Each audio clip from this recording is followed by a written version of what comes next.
1000 श्री शांतिनाथ भगवान की, परम पूज्य आचार्य श्री आदिसागर जी महाराज की, परम पूज्य आचार्य श्री शांति सागर जी महाराज की, परम पूज्य प्रथम गणयारिका रत्न श्री 105 विजयमती माता जी की जय। यश्चक्रवर्ती भुवि पंचमो भूत श्रीनंदनो द्वादशको गुणानां निधि प्रभु षोडशको जिनेन्द्रस तम शांतिनाथम प्रणमामि भेदात्, तम शांतिनाथम प्रणमामि भेदात्। शांति धारा का महत्व, उसकी गरिमा का विवेचन कल कुछ अंशों में हुआ। सर्वप्रथम ओम नमः सिद्धेभ्य शब्द का प्रयोग क्यों किया गया, तदनंतर श्री वीतरागाय नमः, उसके बाद ओम नमो अरते भगवते श्रीमते पार्श तीर्थंकराय। इसमें प्रत्येक पद की व्याख्या कल हो चुकी है। आगे बढ़ेंगे, पुनः शांति धारा के क्रम को लिए हुए चलेंगे। श्रीमते पार्श तीर्थंकराय के बाद 12 गण परिवेष्टिताय शब्द का प्रयोग है। 12 सभाएं होती हैं, 12 कोठे होते हैं, उसमें श्रोतागण बैठकर भगवान की दिव्य ध्वनि सुनते हैं। इस समवसरण की रचना कुबेर कहाँ करता है? इस भूमि से 5000 धनुष ऊपर, 5000 धनुष ऊपर समवसरण की रचना होती है और 20,000 सीढ़ियाँ होती हैं और 8 कोठे होते हैं, 8 भूमियाँ होती हैं। भूमियाँ 8 हैं। देखिए, सबसे पहले मानस्तंभ होगा, धूलिशाल वन, फिर मानस्तंभ, प्रासाद भूमि, चैत्य भूमि, खातिका भूमि, लता भूमि और वाटिका भूमि, ध्वज भूमि, कल्प वृक्ष भूमि। उसके बाद आएगा ध्वज, ध्वजा, ध्वज तो पहले आ चुका ना। ध्वज भूमि, कल्प वृक्ष भूमि, भवन, देवों का भवन जिसमें बना रहता है, भवन भूमि, और फिर गंधकुटी, प्रासाद भूमि, चैत्य भूमि, खातिका भूमि, लता भूमि, वाटिका भूमि, ध्वज भूमि, कल्प वृक्ष भूमि, भवन भूमि और फिर गंधकुटी।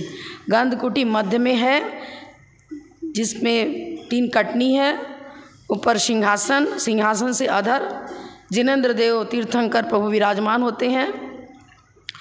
और 12 गण परिवेष्टिताएं में 12 कोठे की चर्चा आप करेंगे।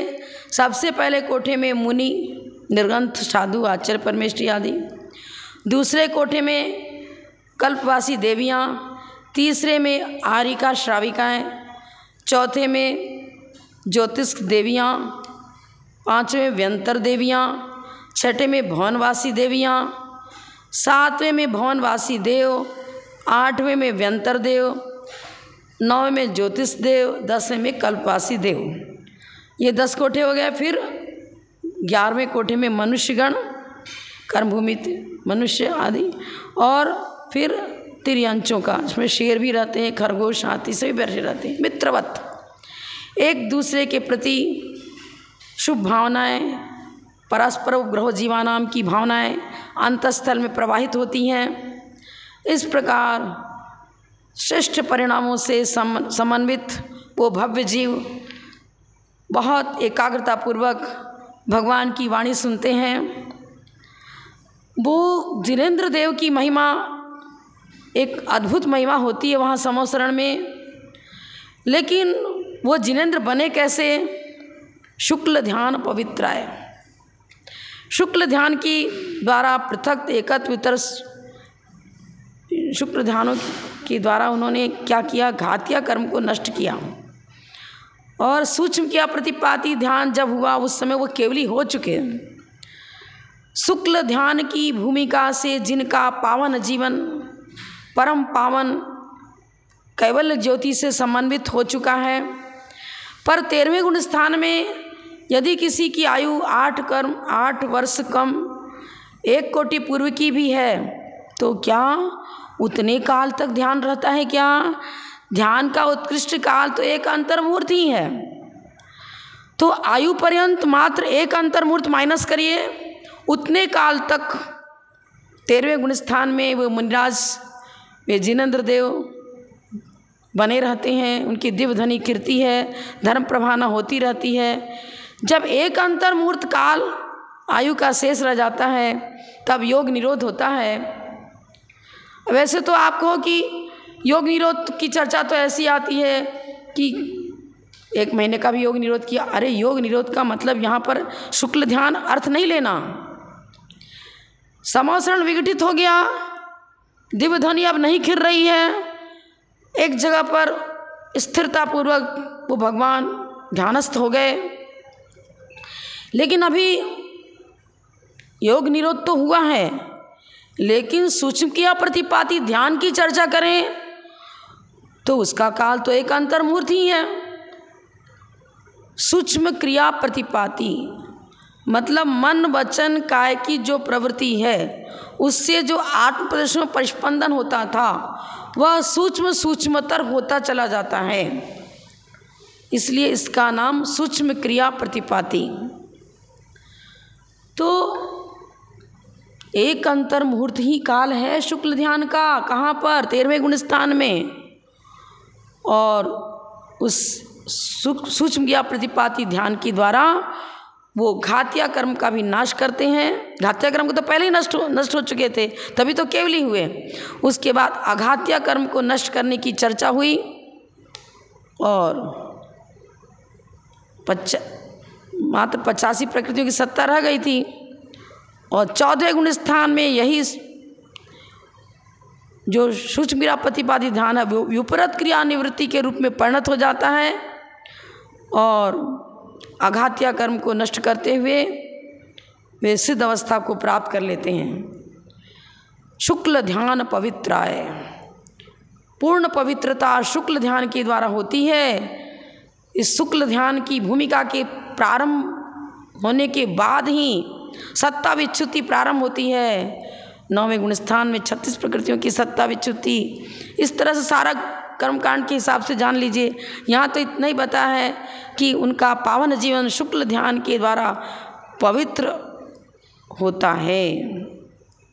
और सूक्ष्म क्रिया प्रतिपाती ध्यान जहाँ होता है वो सर्वज्ञ होते हैं, केवली होते हैं, उनका चायिक ज्ञान होता है, स्वयं भुवे आत्मोत्थ ज्ञान है उनका।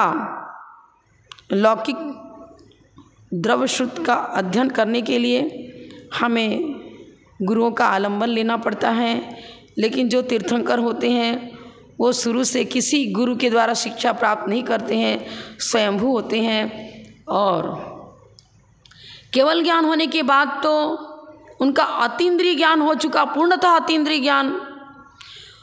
अवधि ज्ञान मनोपरि ज्ञान भी अतीन्द्रिय है लेकिन सीमित है।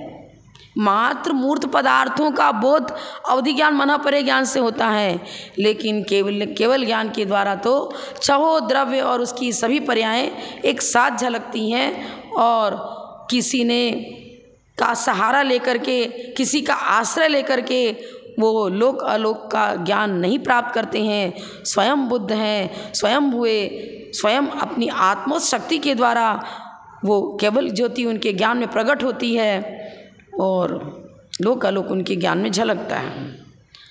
स्वयं हुए, सिद्धाय, बुद्धाय, परमात्मने, परम सुखाय, ये सब अनंत चतुष्टय का प्रतीक। सिद्धाय सब प्रकार की सिद्धियाँ, 64 रिद्धियाँ कहो, क्या कहो, जो भी कहो, सब उनको स्वयं सिद्ध होती हैं और अनंत सुख का अनुभव करते हैं। वो सकल परमात्मा हैं, केवल ज्ञान ज्योति से अलंकृत हैं, त्रैलोक्य मही व्याप्ता है, 3 लोक के आधिपत्य उन्हें प्राप्त है, लोक अलोक सब उनके ज्ञान में व्याप्त है, झलकता है। अनंत संसार चक्र परिमर्दनाय, क्या बताया उन्होंने? अनंत संसार का कारण जो कषाय है वह उस कषाय चक्र समूह का उन्होंने परिमर्दन कर दिया है। परिमने समन्तात, उच्छेद कर दिया है, नष्ट कर दिया है और वैभाविक परिणति सर्वथा नष्ट हो चुकी है। अनंत दर्शनाय, अनंत दर्शन मतलब छायिक दर्शन, दर्शनावरण कर्म के क्षय से अनंत दर्शन, ज्ञानावरण कर्म के क्षय से अनंत ज्ञान, वीर्यांतराय कर्म, अंतराय कर्म सभी चला गया। यहाँ वीर तो उपलक्षण से है, तो अंतराय कर्म संपूर्ण उसका उच्छेद हो जाने से अनंत वीर्य, और मोहिनी कर्म का अभाव होने से अनंत सुख प्रकट हो चुका है। ऐसे सिद्धाय बुद्धाय त्रैलोक वशंकराय समस्त सिद्धियाँ जिनके चरणों में लौटती हैं, प्राप्त हैं, और त्रैलोक वशंकराय। तो क्या वो वशीकरण करते हैं क्या? नहीं, वो परम औदारिक शरीर, वो रत्नत्रय की ज्योति का सत प्रभाव ये होता है कि 3 लोक के सारे नर नारी देवगण 100 इंद्र सब उनके चरणों में नतमस्तक होते हैं और उनकी भक्ति किया करते हैं। इसलिए यहाँ लिखा है त्रैलोक वशंकराय। पृथ्वी पर कोई उनका शत्रु नहीं होता है, सब उनके अनुकूल आचरण करते हैं। इसलिए यहाँ पर त्रैलोक वशंकराय के द्वारा जिनेंद्र भगवान की स्तुति करी गई है। सत्य ज्ञान आए, सत्य मन योग, सत्य वचन योग, अनुभव उनके ज्ञान में जो झलकता है वो अनंत धर्मात्मक वस्तु, प्रत्येक द्रव्य अनेक गुणों से समन्वित है।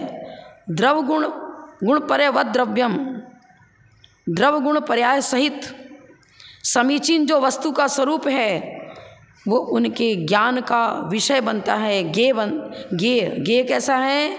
गुण पर्यावत द्रव्यम सद्रव्य लक्षणम उत्पाद व ध्रुवयुक्तम सत। इस जैन फिलॉसफी को गहराई से समझना होगा। सत्य का मतलब ये नहीं बोलना कि जो सही है, अरे सही है क्या? पेन को आपने पेन कह दिया, पुस्तक को पुस्तक कह दिया, ये तो पर्यायों को आप देख रहे हो, पर्यायों की अपेक्षा से उसकी व्यंजन पर्याय मात्र झलक रही है आपके ज्ञान में। लेकिन द्रव्य गुण पर्याय सहित वस्तु का जो नैसर्गिक स्वरूप है वो संपूर्णतः केवली के ज्ञान में झलकता है। उनका ज्ञान बहुत समीचीन होता है, छायिक ज्ञान होता है। उसमें रंच मात्र भी वैभाविक परिणति नहीं है, रंच मात्र भी उसमें दूषण नहीं है, कुछ त्रुटियां नहीं हैं। इसलिए सत्य ज्ञान है। सत्य ब्रह्मणे, ब्रह्म माने शुद्ध आत्मद्रव्य। अब सत्य ब्रह्मणे से क्या लेंगे हम? ब्रह्म का अर्थ हुआ जो सील के 18,000 भेदों से अलंकृत मात्र निज आत्मस्वरूप में अवगाहन करते हैं, वही तो स्वानुभव हमें अनंत चतुष्टय का आनंद, अनंत चतुष्टय का प्रगटीकरण बहिर्मुख प्रवृत्ति से नहीं होता। ब्रह्म निज आत्म तत्व में अवगाहन करने से वह कैवल्य ज्योति प्रकट होती है और अनंत चतुष्टय की अनुभूति होती है। सत्य ब्रह्मणे शुद्ध निश्चय का विषयभूत निज आत्म द्रव्य, उसी में उनका उपयोग समाहित है, स्थिर है। और देखिए पुनः आचार्य ये बताते हैं, जब पार्श्व प्रभु पर उपसर्ग हुआ तो तत्काल तो देव आए नहीं, पहले कर्मों का टैक्स चुका, पूर्व भव का पाप खंडित हुआ। अब जब पाप अस्ताचल को जाने लग गया तब देवों का आसन कंपायमान हुआ। वो धर्मेंद्र और पद्मावती, इनकी आपने पार्श्व पुराण पढ़ा होगा, एक बहुत बड़े काष्ठ के बीच में नाग नागिन के रूप में दबे थे, अंदर घुसे हुए थे। और कुतप करने वाला वह साधु पंचाग्नि तप की साधना कर रहा था और लक्कड़ जिसमें अग्नि प्रज्वलित की थी उसमें नाग नागिन बैठे थे कुमार अवस्था में। उसी स्थान से जब यह पार्श्व कुमार गुजरते हैं तो अवधि ज्ञान से जान लेते हैं कि यहाँ पर नाग नागिन चल रहे हैं, उन्हें बचाना है। उनके रक्षण के भाव से वहाँ पहुँचते हैं, संबोधन देते हैं और काष्ठ को फोड़ा उसने। पंडित ने कहा नहीं है, सर्प है ही नहीं इसमें, लेकिन अजले सर्प नाग नागिन निकले, नौकार मन सुनाया। उन्होंने समाधि पूर्वक शरीर का त्याग किया, लेकिन मिथ्यात्पूर्वक चूँकि मरण हुआ था तो भवनवासी में उत्पन्न हो गए। लेशाओं की विशुद्धि पूर्वक मरण किया था। अब जब पार्श्व पर उपसर्ग हुआ तब इनका आसन कंपायमान का हुआ और ये आते हैं रक्षा के लिए। फणा फैला लेते हैं धर्मेंद्र, पद्मावती अधर उठा लेती है पार्श्व प्रभु को और उनकी रक्षा की। उसका द्योतन ये तप कल्याणक का प्रतीक, उपसर्ग विजयी पार्श्व प्रभु की साधना का द्योतन कराने के लिए यहाँ पर यह लिखा है, धर्मेंद्र फणा मंडल मंडिताय। पूरा अपने फण से घेर लिया ताकि जो पत्थर बरस रहे हैं उसकी चोट हमारे उस पार्श्व प्रभु पर न पड़े, उनकी रक्षा हो। इस भावना को लेकर धर्मेंद्र पद्मावती उनके रक्षक के रूप में उपस्थित हो चुके।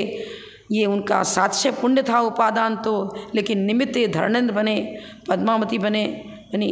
और जब उपसर्ग निवारण हो गया तब इतनी एकाग्रता हुई कि उन्होंने छपक श्रेणी आरोहण कर लिया और समस्त घातिया कर्म को नष्ट करते हुए 12वें गुण स्थान में पहुँच गए। वीत मोह और फिर क्षीण मोह, उसके बाद तत्काल दूसरे एक समय में मोक्षयात ज्ञान दर्शनावरणा छायाच्च केवलम, मोक्षयात ज्ञान दर्शनावरणा छायाच्च केवलम, वह केवल ज्ञान ज्योति प्रकट हो गई।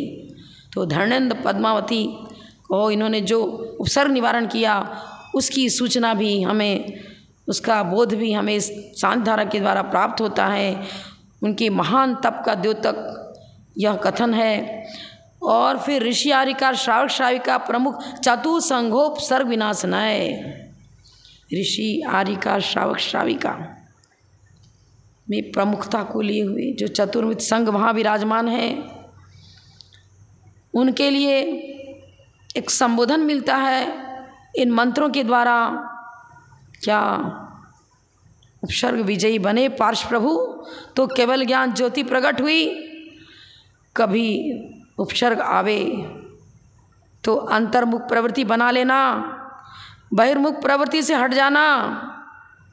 उपसर्ग पर विजयी हम भी हो सकते हैं, पर उपसर्ग विजयी वही बनेगा जो अंतर्मुख प्रवृत्ति बनाता है। घोर उपसर्ग को नष्ट करने के लिए पार्श्व प्रभु की वो दिव्य छवि हमारे अंतःस्थल में जागृत होनी चाहिए। उनका तप कल्याणक का वो रूप जब हमें अंतर्मुख होकर दिखेगा तो हमारे अंदर भी वो आत्मबल जागृत होता है, जो हम भी अंतर्मुख प्रवृत्ति बनाते हुए आए हुए उपसर्ग को जीत सकें। तभी जीता तो उन्होंने उपसर्ग को अंतर्मुख प्रवृत्ति के द्वारा जीता, उस अंतर्मुख प्रवृत्ति बनाई थी, तभी तो घातिया कर्म नष्ट हुए। घाती कर्म विनाशनाय। भगवान मेरा भी ऐसा ही जीवन बने, हम भी अंतर्मुख प्रवृत्ति करते हुए घातिया कर्म को नष्ट करें, इसलिए मैं शांति धारा करता हूँ और घातिया कर्म के नाश तक ही न रह जाऊँ, सिद्ध अवस्था की प्राप्ति भी करनी है। अघातिया कर्म विनाशना है, अघाती कर्म भी मेरा नष्ट होना चाहिए, मैं भी घातिया कर्म को नष्ट करके सिद्ध अवस्था की प्राप्ति करूं। इस भावना पूर्वक हे भगवान मैं आपका यह अभिषेक करता हूं, शांति धारा करता हूं। अपवायम, अपवाय अहितकारी तत्व, बाधक सामग्री का छेदन हो, भेदन हो। बाधक सामग्री हटेगी तभी साधक सामग्री अपने लक्ष्य तक पहुंचाने में हमारे लिए सफलीभूत हो सकेगी। साधन सामग्री बहुत जुटा लिया, लेकिन यदि बाधक सामग्रियों का अस्तित्व नहीं मिटा तो हम अपने कार्य की सिद्धि नहीं कर पाते हैं। तो सब इसीलिए तो यह क्रम है, पहले बाधक सामग्रियों को हटाया गया। हमारे अनुजीवी गुणों का जो घात करते थे वे घातिया कर्म पहले नष्ट होते हैं, उसके बाद अघातिया कर्म, ये पुद्गल विपाक की प्रकृतियाँ जो अनुजीवी गुणों का घात नहीं करती हैं, ऐसे उन अघातिया कर्मों का नाश बाद में होता है। यही क्रम शांति धारा में भी रखा गया है, पहले घाती कर्म नाशना है, उसके बाद अघाती कर्म नाशना है। अपवायम छिंदी छिंदी बिंदी बिंदी। हमारी साधना में, हमारी धर्म साधना में, हमारे तप में, बाह्य अंतरंग तप की साधना करते समय जो बाधक सामग्रियां उपस्थित हो जाती हैं उनका अभाव हो जावे। अपवायम छिंदी छिंदी बिंदी बिंदी, मृत्युम छिंदी छिंदी बिंदी। अरे मृत्यु पर विजय प्राप्त क्या हम सब भी कर सकते हैं क्या? हाँ कर सकते हैं। समाधि मरण करो, निकट भाव में हम मोक्षगामी बन जाएंगे। तो भगवान निकट हर समय जब भी मेरा मरण हो, समाधि पूर्वक मरण हो, वो मरण जो पुनर्जन्म होता रहता है, ऐसा कुमरण मुझे नहीं चाहिए। उन कुमरणों का छेदन हो, भेदन हो, और हमारे लिए वो मरण पंडित मरण चाहिए जिसके बाद मृत्यु पर ही विजय प्राप्त हो जाती है। अतिकामम रतिकामम, ये सब अतिरेक, विषय वासनाओं का अतिरेक हमारे जीवन में कभी ना हो, इसलिए उनका अभाव हो जावे। उनके अभाव करने की प्रक्रिया यहाँ छिंदी छिंदी भिंदी भिंदी शब्दों के द्वारा दी गई है, और आगे भी छिंदी छिंदी भिदन भिंदी का अर्थ वही अर्थ लेना। रति कामम, पंचेंद्रिय विषय भोगों की कामनाएं हमारे जीवन में प्रकट न हो, क्रोध रूप परिणति हमारी न हो। अग्निम छिंदी छिंदी भिंदी भिंदी, अग्नि तत्व दाहकत्व जलाता है।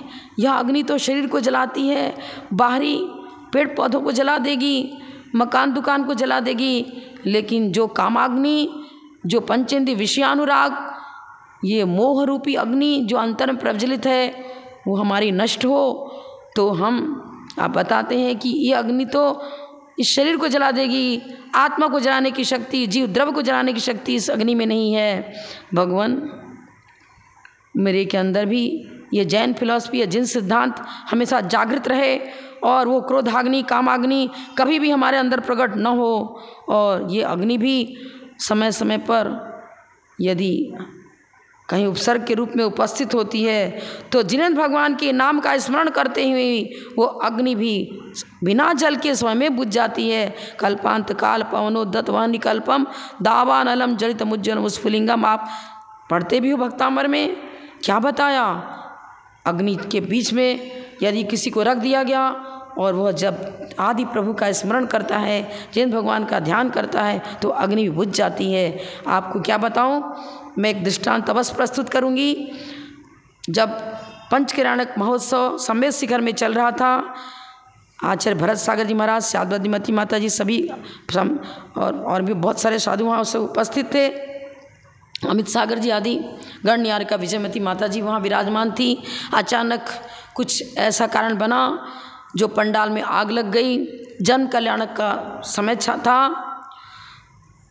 आहार करके गणन्यार का विजयमती माता जी और हम सब संगस्त अपने कक्ष में आ चुके थे, और वो पंडाल पूरा दिखता था वहाँ जहाँ हम लोग रुके थे।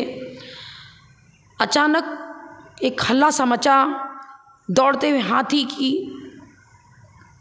ऐसी गति नजर आई और हाहाकार मचने लग गया। तुरंत कक्ष से माता जी निकलते, हम लोग सब बाहर निकलते, क्या हुआ, देखा कि अग्नि का प्रकोप। माता जी ने तुरंत कमंडल से पानी लिया और कल्पांत काल पवनोद्दत वह निकल्पम दावानलम जलित मुज्ज्वल मुस्फुलिंगम विश्वम जिगत सुमुखमापतंतम तन्नाम कीर्तन जलम समयत्य शेषम। इस श्लोक का मंत्र का उच्चारण किया, उसका रिद्धि और मंत्र उच्चारण किया, और हाथ में कमंडल का पानी लेकर उधर फेंका। 3 बार ही पानी उधर डाला, संभव पंडाल तो को पानी नहीं पहुंचा, लेकिन मंत्र का प्रभाव देखिए। जिस दिशा में पानी फेंका गया था उस दिशा की अग्नि जो प्रलयकाली दृश्य को उपस्थित कर रही थी, वो तत्काल बिना किसी प्रयास के शांत हो गई। विस्पंथी कोटि की उधर हवा चल रही थी। हवा इस तरफ की अपनी तरफ की है, जिस तरफ हवा उधर ही अग्नि का प्रकोप जाता है, उग्नि अग्नि बढ़ती है। लेकिन विपरीत दिशा में अग्नि 2 मिनट के लिए गई, विपरीत दिशा में हवा इधर, फिर भी अग्नि दूसरी तरफ, और पहाड़ की ओर जा करके और वो स्वयं में बुझ जाती है। क्या है जिनेंद्र भगवान की स्थिति का प्रभाव, क्या है इन मंत्रों का प्रभाव। ये शांति मंत्र भी गजब का है। क्या इन्हीं शांति धारा के जल को लेकर के तो मैना सुंदरी ने अपने कुष्ठी श्रीपाल को और 700 कुष्ठी थे, उन सब पर वो शांति धारा का जल डाला, उसका छिड़काव किया, उससे क्या हुआ, कुछ रोग दूर हो गया, सारी विघ्न बाधाएं दूर होती हैं। को कैसा भी प्रकोप हो, अग्नि प्रकोप हो, ऐसा और भी किसी प्रकार का उपसर्ग हो, सब समाहित हो शांत हो जाता है, मिट जाता है। यही तो यहाँ छिंदी छिंदी भिंदी भिंदी के द्वारा बताया गया है। सर्व शत्रुम छिंदी छिंदी, सर्वोपसर्गम छिंदी छिंदी, सर्व विघ्नम छिंदी छिंदी, सर्व भयम छिंदी छिंदी। ये सब तो सरल शब्द हैं, आप अपने आप समझ लो, सरल है। सर्व राज भयम, राज की कुछ व्यवस्थाएं बिगड़ रही हैं, तत्काल कुछ उसका भय उपस्थित हो चुका है तो वो भी शांत हो जाता है। सर्व चोर भयम चिन्निंदी, सर्व दुष्ट भयम चिन्निंदी, सर्व मृग भयम पशुकृत। कभी अचानक जंगल में मुनिराज बैठे हैं, शेर बाघ चीता गरज रहे हैं, लेकिन मुनि की सौम्य मुद्रा को देखकर वो शांत हो जाते हैं, नतमस्तक होकर निकल जाते हैं। ऐसा देखा गया है।